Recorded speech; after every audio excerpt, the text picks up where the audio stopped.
আজ সকালে চলে এসেছিলাম গঙ্গার ঘাটে। রান্না করতে গিয়ে এমনটা আমি ভাবতেও পারিনি। দিনটা ছিল রোববার, ঘুম থেকে ঠিক করি বিছানা চাদর জামা কাপড় সব পরিষ্কার করব। সেই মতো সব জামা কাপড় একসাথে বের করে সার্ফ দিয়ে ভালো করে মাখিয়ে নিলাম।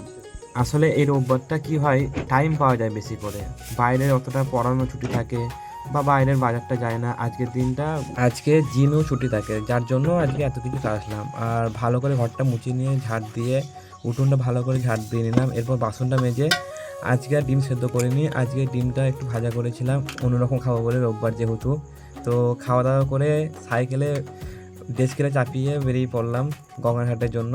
আর গঙ্গাঘাটে চলে আসলাম, বাড়ির পাশে গঙ্গা। দেখো কত সুন্দর।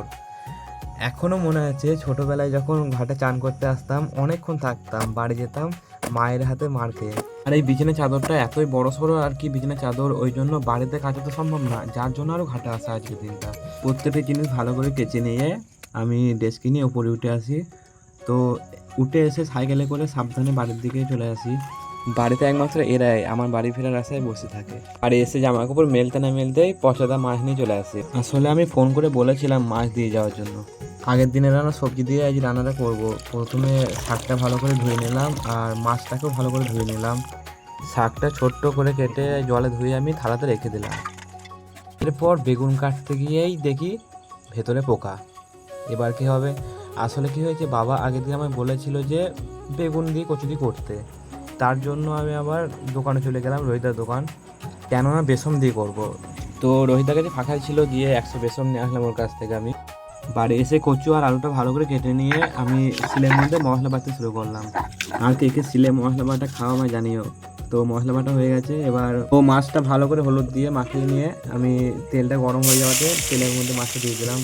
তো আর হ্যাঁ, প্রথম প্রথম যেদিন আমি মাছ রান্না করতে যাই, আমি অতটা তো খেয়াল করিনি, ওই কোনো রকম তেলটা হালকা গরম হয়েছে, তো মাছ দেওয়াতে সম্পূর্ণ মাছটা নষ্ট হয়ে গেছিলো।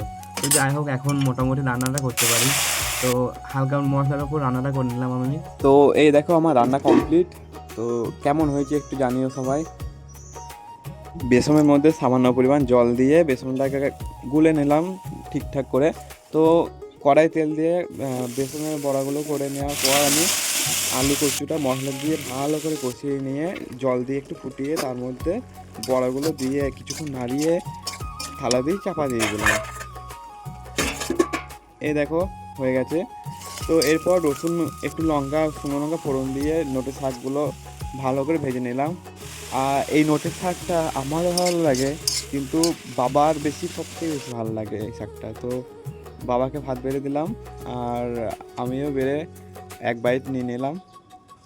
সুন্দর হয়েছিল খেতে। খাওয়া দাওয়া শেষ করে বাসনটা আমি কলের পাড়ে নিয়ে চলে আসলাম মাছ ধরবো বলে। আর এই খাওয়ার শেষে মাছ দিয়ে গিয়ে যে কতটা কষ্ট হয় কিছু করার নেই। তারপরে এটুটা আমি পেরে নিলাম, এটু পেরে নেওয়া মানে মুছে নিলাম এটু আর কি। তো বাসন মাজা আর ঘর নেকানো কমপ্লিট। এবার বাকি হলো উঠোন ঝাড় দেওয়া। উঠোনটা ঝাড় দেওয়া হয়ে গেল।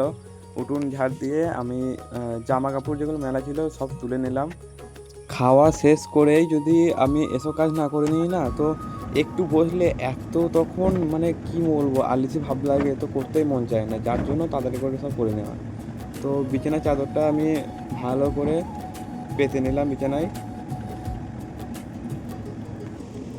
আর এই পাতা শেষ করে তখন যেন শরীর আর চায় না কিছু করতে। ভিডিওটি ভালো লাগলে অবশ্যই লাইক কমেন্ট করবেন। টাটা।